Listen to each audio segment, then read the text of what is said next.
교회를 다니는 사람들이 고민하는 것 중에 하나가 바로 예수님을 믿는다는 것에 따른 보상이 왜 나타나지 않는 건가? 라는 것입니다. 신앙생활을 오래 하면 하나님께서 복을 주시고 또 이 땅에서 즐겁고 행복하게 살아가야 한다라고 생각을 합니다. 하지만 현실은 꼭 그렇지만은 않습니다. 신앙의 수준이 물질과 명예와 함께 가지는 않습니다. 세상에서 누릴 수 있을 만한 복이 나타나지 않습니다. 오히려 교회를 다닌다는 이유로 인하여 손해를 보기도 하고 즐겨야 할 것들을 버려야 할 때가 참으로 많습니다. 예수님을 믿지 않고 살아가는 사람들이 더 즐겁게 살아가는 것 같고 행복하고 똥똥거리며 살아가는 것 같단 말이죠. 예수님을 믿는 사람은 천국이 보장되어 있다라고 하지만은 지금 누릴 수 있을 만한 것들은 사실 경험하기는 어렵고 죽은 이후에나 있을 추상적인 개념에만 이해하다 보니 신앙을 가짐으로 현실에서 만족할 만한 것들을 경험하지 못하는 문제가 발생하게 되는 것입니다. 과거 예수님을 믿지 않는 사람들로부터 받는 질문이 대체로 이거였습니다. 예수 믿으면 돈이 나오냐, 떡이 나오냐? 무척 현실적인 질문이었던 것이죠. 지금은 무엇이라고 하느냐 하면 구시대적인 것을 믿는 바보가 과연 어디 있느냐 하는 것입니다. 예수님을 믿는 것 자체가 비과학적이고 비논리적이며 전혀 생산적이지 않는다는 것 때문에 현실로부터 외면당하기 쉽습니다. 초대교회 시대에도 기독교는 세상으로부터 환영받지 못했습니다. 유대인들에게는 신앙의 변절자로 낙인이 찍혔고 철학적인 사고를 가진 헬라인에게는 복음을 전하는 것이 세상을 요란하게 하는 풍속을 쫓는 어리석은 일이 되었습니다. 이렇듯 많은 핍박과 멸시 속에서 신앙을 지켜야 했던 기독교인들은 심지어 자신의 신앙 때문에 죽음까지 당했습니다. 기독교를 믿지 않는 사람들로부터 받아야 했던 여러 냉대와 핍박은 고난의 연속이었으며 이것은 오로지 진리를 위하여 살아가야만 했던 신앙의 삶의 한 방식이 되어버린 것입니다. 물론 진리를 위한 삶의 전체가 고난과 연결된 것은 분명히 아닙니다. 하나님께 향한 신앙에는 우리에게 주어질 복됨과 즐거움과 감사가 있습니다. 진리 안에서 우리는 자유를 누릴 수 있고 얼마든지 풍요로운 삶을 살아갈 수가 있습니다. 하나님께서 주신 은사에 따라 삶의 넉넉함으로 살아갈 수가 있는 것입니다. 그런데 성경은 우리에게 고난과 역경에 대하여 빼놓을 수 없는 내용으로 늘 등장시키게 됩니다. 왜 그렇습니까? 그것은 우리 믿음의 대상이 예수님이시기 때문에 그렇습니다. 만약에 누가 당신은 왜 고난을 사서 받느냐라고 묻게 된다면 우리의 대답은 이러야 할 것입니다. 우리가 신앙생활을 함에 있어서 고난이 빠질 수 없는 것은 고난의 증인이 되시고 본받아야 할 예수님을 우리가 믿고 따르기 때문입니다. 라는 것이죠. 예수님의 고난 받으심은 단순히 시대적 희생으로 인한 억울함이 아닙니다. 우리 죄를 없애주시기 위한 낮아지심이요 하나님의 일하심입니다. 즉 예수님께서는 우리 죄를 당신의 고난이라는 방식으로 해결하여 주신 것입니다. 오늘 본문 1절과 2절을 보시기를 바랍니다. 그리스도께서 이미 육체의 고난을 받으셨으니 너희도 같은 마음으로 갑옷을 입으라. 이는 육체의 고난을 받은 자가 죄를 그쳤음이니 그 후로는 다시 사람의 정욕을 쫓지 않고 오직 하나님의 뜻을 쫓아 육체의 남은 때를 살게 하려 함이라. 예수님을 믿고 따르는 사람이 신앙 때문에 받는 고난이라고 한다면 예수님과 함께 고난에 동참하는 사람이 됩니다. 베드로는 지금 흩어져 나그네와 같은 인생을 살아가면서 고난을 받는 성도들에게 믿음의 시련은 불로 연단하여 없어질 금보다 더 귀한 것임을 밝히고 있습니다. 그리고 선을 행함으로 고난을 받고 또 참으면 하나님 앞에 아름다운 것이라고 밝히고 있습니다. 말하자면 고난받고 살아가는 성도들을 향한 하나님의 위로가 되는 말씀이요, 또 신앙 때문에 겪는 고난의 가치가 무엇인가를 성도들에게 이야기를 하고 있는 것입니다. 더구나 성도의 고난은 죄를 없애주시는 예수님을 따라 나타나는 고난이기 때문에 성도들이 받는 고난은 또는 죄 가운데 살지 않고 하나님의 뜻을 따라 죄를 그치는 고난이 된다는 것입니다. 믿음의 시련으로 당하는 고난이라고 말할 때 그것은 단순히 죽을 만큼 어렵고 힘들 일을 하는 것을 이야기하는 것이 아닙니다. 성도가 받는 고난이 죄에서 멀어지는 고난이요, 또는 죄를 짓지 않도록 하는 고난이 된다라는 말을 하고 싶은 것입니다. 따라서 성도의 고난은 자기 삶의 위치가 어디에 있는지를 확인할 수 있는 증거가 되기도 합니다. 바로 죄에서 벗어나는 위치요, 또는 죄 가운데 살지 않는 위치요, 하나님의 뜻에 따라 살아가려는 위치가 되는 것이죠. 그러므로 성도가 죄에서 벗어나는 자신을 발견할 수 있는 것은 과연 자신 안에 성도의 고난이 있느냐 없느냐의 확인에 있다라고 할 것입니다. 물론 주의할 것은 자기 죄로 인하여 당하는 어려움은 성도의 고난으로 확인되지는 않는다라는 것이죠. 고난의 모델이 되신 예수님 안에서 살아가는 성도의 삶은 자신의 죄가 십자가에 못 박히는 삶이 있어야 합니다. 그리고 자기 죄를 십자가에 못 박히는 삶은 언제나 성도의 고난으로 나타나게 되어 있습니다. 그래서 자기 죄를 십자가에 못 박을 때는 자기 죄를 그치는 삶을 살아가게 됩니다. 사람의 정욕에 따라 하지 않게 됩니다. 오직 하나님의 뜻에 따라 살아가게 됩니다.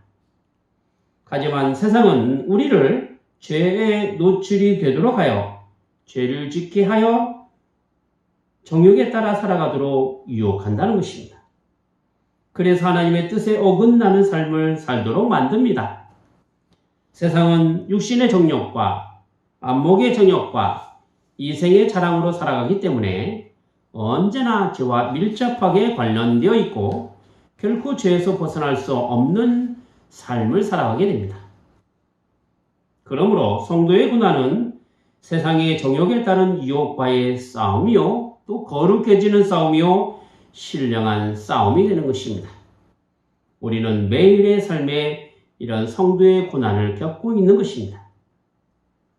오늘 본문에 보면 죄와 밀접하게 오는 세상의 여러 유혹에 대하여 3절에 음란과 정욕과 술 취함과 방탕과 연락과 무법한 우상숭배라고 말씀하고 있습니다. 그래서 베드로는 이제는 예수님의 고난에 함께하는 성도로서 주님과 같은 마음으로 신앙의 갑옷을 입고 살아가는 성도라고 한다면 예수님을 믿기 이전에 이방인의 뜻을 쫓아 행한 삶은 더는 자랑이 아니오 따라가는 것이 아닌 그것으로 끝을 내고 마는 것이 옳다라는 것입니다. 현재 자신의 신앙을 분명하게 확인하는 방법이 있습니다. 그것은 바로 지금의 하나님의 뜻에 따라가고 있느냐, 아니면 지금의 이방인의 뜻을 따라가고 있느냐, 이것을 보면 알게 됩니다. 과거의 신앙이 자신의 신앙을 확인하는 방법이 아닌 것에는 그것이 자칫 자기 자랑으로 삼기 때문인 것이고, 앞으로의 신앙의 다짐이 자기 신앙을 확인하는 방법이 될 수 없는 것도 현재의 신앙을 앞으로의 신앙으로 담보할 수 없기 때문인 것입니다. 지금의 은혜를 받을 만한 때요, 지금이 구원의 날이 되는 것이죠.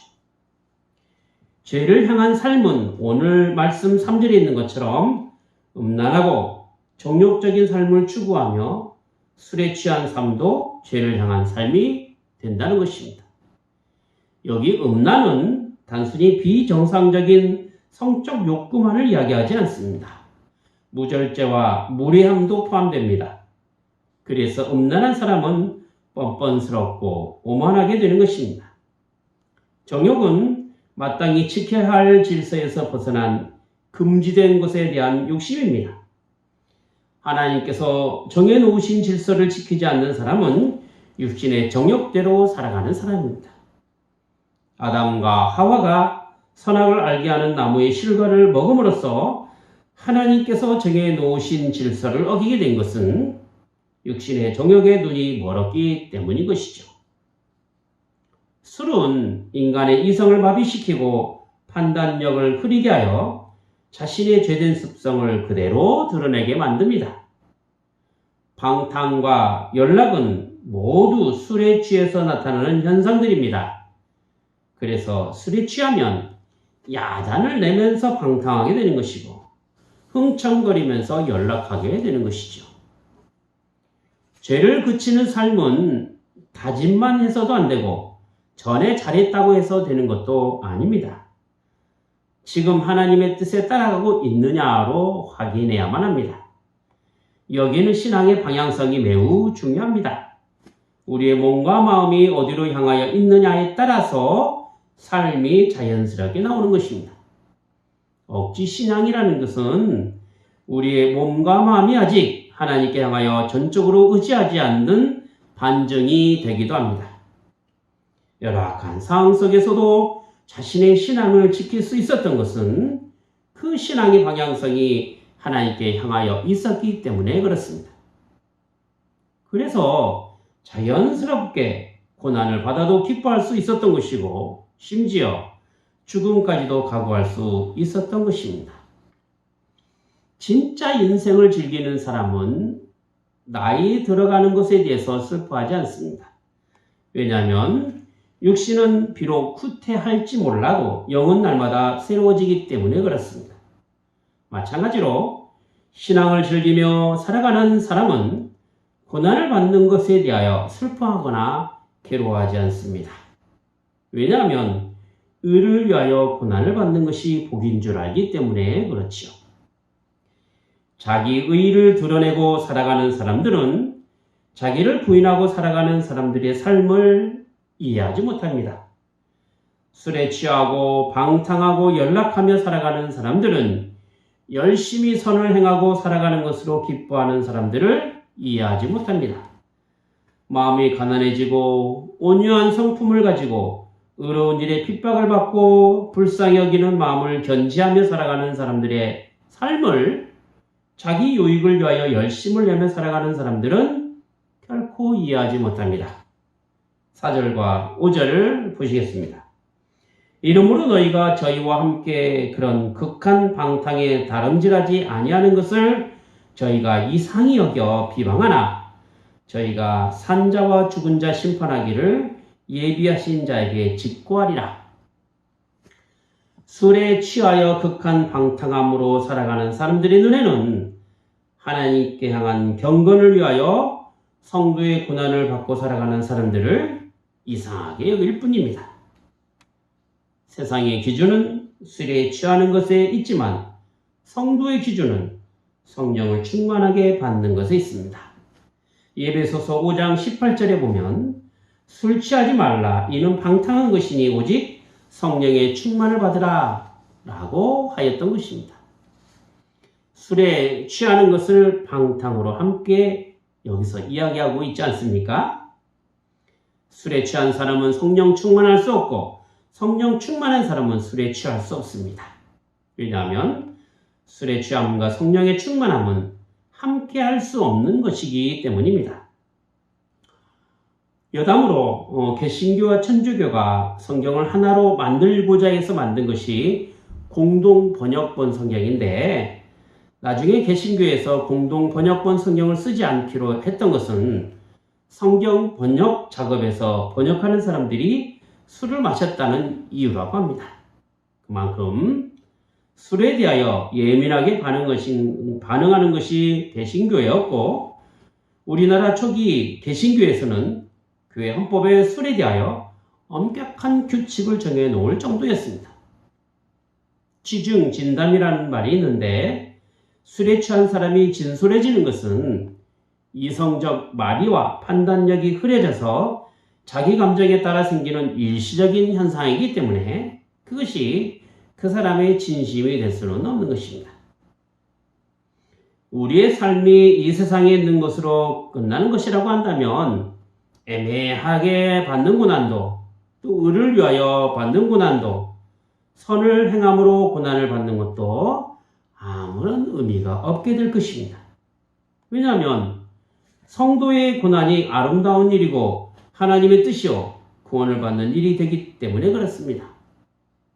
단지 세상에서 착해지려고 하는 것 때문이라면 그 착함에 따른 보상이 정욕에 따라 살아가는 세상에서는 주어지지 않는다는 것입니다. 설령 자신의 착함이 칭찬이 되어 세상 앞에서 의인 취급을 받는다 하더라도 하나님의 뜻과는 상관없는 고난이라고 한다면 그것은 자기 의가 드러나는 일이 될 뿐이지 자기 죄를 그치고 오직 하나님의 뜻에 따라 구원에 이르는 고난이 되지는 못하는 것입니다. 만약 세상에서의 모든 착함이 하나님께 간 구원에 이르는 일이라고 한다면 불교도 이슬람교도 예수님과 상관없이 구원이 되고 마는 것입니다. 일종의 다원론이 되는 것인데 아닙니다. 우리의 유일한 구원은 고난의 본이 되신 예수님 뿐이십니다. 우리가 가질 선함의 기준은 언제나 산자와 죽은 자를 심판하시는 하나님께 있습니다. 마지막 날에 예수님께서 재림하시게 되면 선과 악의 모든 것이 확연하게 드러나게 될 것입니다. 사람들이 칭찬하고 사람들이 의하여 자랑이 되는 일이 오히려 하나님 앞에서 죄가 될 수 있습니다. 아무에게도 드러나지 않았지만 선한 행실로 고난을 받는 것에 즐거움으로 참여한 일에 대해서는 의로 여기게 됩니다. 고린도전서 12장 12절에 보면 우리가 이제는 거울로 보는 것 같이 희미하나 그때는 얼굴과 얼굴을 대하여 볼 것이요 이제는 내가 부분적으로 아나 그때는 주께서 나를 아신 것 같이 내가 온전히 알리라 한 것과 같습니다.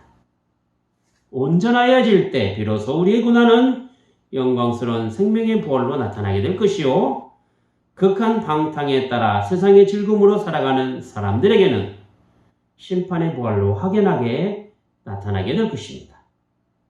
그래서 마지막 날에 선악간에 심판하신다 라고 한 것입니다. 우리가 이 땅에 있는 동안에 이루어질 모든 일들은 하나님의 심판대 앞에서 선악간에 심판하시는 대상이 됩니다. 모든 인간은 하나님의 심판에서 제외될 수 없고 자신이 지은 죄에 따라 심판받게 됩니다. 죄 삭선 사망이라고 하였는데 우리는 우리가 지은 죄로 인하여 영원한 죽음에 이를 수밖에 없는 것입니다. 하지만 예수님께서는 친히 육체 고난을 통하여 우리가 져야 할 죄의 짐을 다 지셨습니다. 그리고 예수님께서 당하신 육체의 고난을 통하여 우리의 죄를 그치게 하셨습니다. 물론 우리는 여전히 이 세상에서 죄를 짓고 살아가는 죄인입니다. 하지만 심판하시는 하나님 앞에서는 우리를 죄인으로 취급받지 않게 하시려고 십자가의 죽음으로 우리를 의롭게 하신 것입니다. 죄인이라 하지 않고 의인 삼아주신 것이고 우리를 죄에서 해방시키신 것입니다. 이루 말할 수 없는 하나님의 은혜가 예수 그리스도의 고난으로 나타나게 된 것이죠. 예수님의 십자가는 예수님께서 홀로 받으신 고난이지만 구원을 얻는 우리에게는 하나님의 능력으로 나타난 기적과 같은 은혜입니다. 오직 부르심을 입은 사람들에게 차별이 없이 주시는 하나님의 능력이요 하나님의 지혜가 되는 것이죠. 따라서 하나님의 구원에는 예수님의 십자가 고난을 전제로 하기 때문에 복음에는 반드시 십자가의 고난이 들어가 있는 것이고 그 고난에 동참한 믿음의 사람들에게는 자신의 죄를 십자가에 못 박히는 삶을 이야기하게 되는 것입니다. 기독교 신앙의 핵심은 예수님의 십자가에 있습니다. 그 십자가가 우리의 죄를 다 없애주시고 우리를 구원해 주셨다라는 사실을 믿는 것이 신앙입니다. 이것이 우리가 부끄러워하지 않고 담대하게 전파해야 할 복음의 내용이 되는 것이죠. 그래서 로마서 1장 16절에서 내가 복음을 부끄러워하지 아니하노니 이 복음은 모든 믿는 자에게 구원을 주시는 하나님의 능력이 됨이라 하신 것입니다. 전혀 부끄러워할 것이 없는 복음은 우리가 담대하게 전해야 할 구원의 내용입니다. 하나님의 사랑이 예수 그리스도의 십자가로 완성되어 우리를 구원에 이르도록 하시는 이 놀라운 비밀은 세상 모든 사람에게 전해야 할 이야기입니다. 물론 하나님께서는 부르심에 따라 구원으로 반응하는 사람들에게 하나님의 능력과 지혜로 나타나게 하실 것입니다. 반면에 예수님의 십자가가 멸망하는 사람에게는 미련한 것이 될 것입니다. 그래서 그들은 십자가의 지혜와는 상관없이 세상의 지혜를 붙잡고 세상의 욕심에 따라서 자기 만족함으로 살아가게 될 것입니다. 결국 그들은 그 미련함으로 인하여 하나님의 심판을 받아 영원한 죽음의 형벌 가운데 있게 될 것입니다. 물론 우리는 누가 멸망할지, 누가 하나님의 능력과 지혜로 살아갈지 모릅니다. 천하에 믿지 못할 사람처럼 보일지라도 그가 예수님을 믿는 기적을 보일 수도 있습니다. 참으로 기독교 종교에 열심되는 사람일지라도 그가 멸망에 이를 수도 있습니다. 본문 6절에 뭐라고 이야기합니까? 이를 위하여 죽은 자들에게도 복음이 전파되었으니 이는 육체로는 사람처럼 심판을 받으나 영으로는 하나님처럼 살게 하려 하심이라. 이 말씀이 천주교의 주장처럼 믿지 않고 죽은 사람이 있는 연옥에서 복음이 전파됨을 말하고자 함이 분명 아닙니다. 하나님의 복음은 모든 사람에게 전파되었고 그가 믿음으로 받아들이든지 아니면 복음을 거부하는 사람이든 생명을 살리는 복음은 이렇게 값없이 모든 사람에게 주어진 것입니다. 이것은 구약의 아담과 하와로부터 시작해서 노아의 가족들과 그리고 노아 시대에 있던 사람들과 또 지금에 이르기까지 하나님의 복음은 심판의 대상과는 상관없이 주어진 것입니다. 그래서 이 땅에서 힘들고 어려운 상황에 놓여서 그것이 하나님의 심판을 받는 모양으로 있었을지라도 그가 복음을 믿고 받아들임으로 고난에 동참하여서 그의 영혼이 구원을 얻게 되는 일이라고 한다면 그것이 하나님의 복음이고 그 하나님의 복음은 그에게 있어서 능력이 되고 지혜가 되는 것입니다. 이제 우리의 고난이 그런 하나님의 능력과 지혜로 나타나게 되어야 한다라는 것이죠. 기도하겠습니다.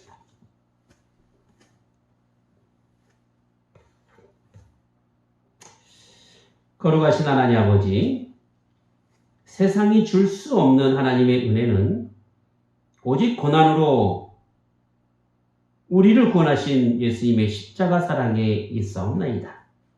그리고 저희를 향한 구원의 십자가는 죄가 십자가에 죽는 고난의 삶을 향하고 있다는 사실도 있사옵나이다. 이제 저희가 받는 그 고난이 단순히 힘들고 어려운 상황을 말하는 것이 아니라 죄에서 벗어나고 죄를 그치고 하나님을 향하여 나가는 그런 삶으로 분명하게 나타나게 하여 주시옵소서. 그래서 저희의 고난이 하나님의 능력과 지혜로 나타나게 하셔서 그리스도의 의를 드러내는 삶이 되게 하시며 마지막 때에 저희 영혼이 온전한 구원을 얻게 됨을 확인할 수 있는 복된 삶이 되게 하여 주시옵소서. 이제 저희의 걸음걸음이 육신의 정욕에 팔려 신앙에서 떨어져 나가는 일이 없도록 성령께서 인도하여 주시고 세상의 모든 비방 앞에서도 부끄럽지 않을 복음으로 승리하는 귀한 인생이 되게 하여 주시옵소서. 주 예수 그리스도 이름으로 기도하옵나이다. 아멘.